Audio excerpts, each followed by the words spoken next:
I'm Michelle Samuels for Why Goals Idea, and this whole kitchen experience that I've been going through is just it's phenomenally remarkable. Let's just put it that way. So we went through the cleaning and maintenance process of things, and the cleaning itself took all day Sunday. I don't know why, because I'm consistently maintaining my household. But when you're doing a deep clean, especially during the springtime and so on, you may want to pay closer attention, because in certain countries it's like just the weather in itself, it may be more, drier, more damp, more dust, and those key things that you want to ensure that it's not an excessive buildup that you have to deal with, especially after that with winter and all those things approaching. But what I will say, what I've learned from the experience is that it's always good and well to maintain the kitchen, and then from that process you're gonna see another video come out where just the organization of the kitchen and in terms of the operations in itself, and also creating some sort of order and structure. So what we decided to do, well, not we but me, what I decided to do was transfer the operations of a business from a restaurant standpoint to the operations of the kitchen. Now, with any restaurant, you find that you have some constraints that will happen.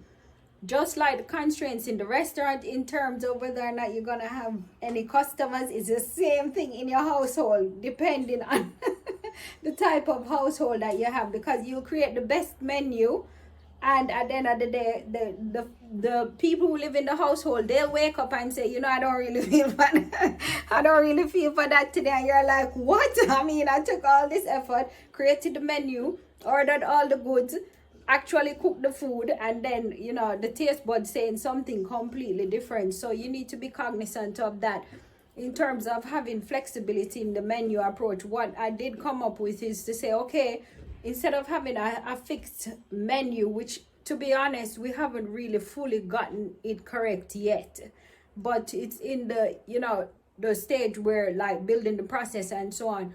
But if you do have a menu, I would say have some variability around the menu, one, and two, you have to be consistently active in approaching the menu from a standpoint of predictability on some level. Because if the food isn't ready on time, if it is that the goods haven't been ordered, and certain things are missing from preparing the menu, then your household members may feel inclined to think, what, it's best if we just order some food. No, we're not going for that. We're trying to control cost, and we're trying to get into the format of being able to create nutritional value in the household, as well as creating structure and order and some amount of predictability. So as we move forward, you'll see some videos coming out about other than the cleaning and maintenance of the kitchen, but operating the kitchen from a cost effective standpoint, and also from a operational efficiency standpoint.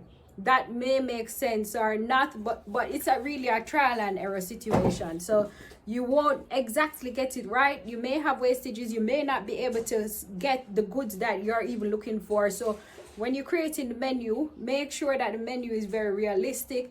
Look at the people within the household, how they eat, how the household is operated in terms of, some people may be inclined to say, I'm not going to eat, because at the end of the day, that's not what I want. Or some people may or may not say, I want to order out, or, so you really need to look at how much you're spending and investing. And if you have a household now, you've created some structure and a menu and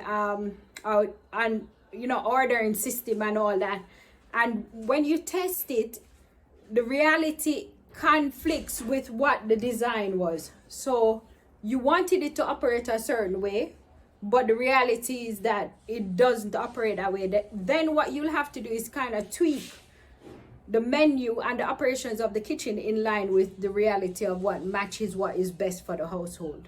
So I'm Michelle Samuels for Why Goals ID, and as I said earlier, we're pushing forward with some more videos. And I know you haven't seen a lot from me in what, like a couple weeks or something, but don't worry, I'm still here, and the videos are coming out. It's just that, you know, it's the preparatory period that, you know, and the trial and error, and we don't really want to put out information that is not realistic.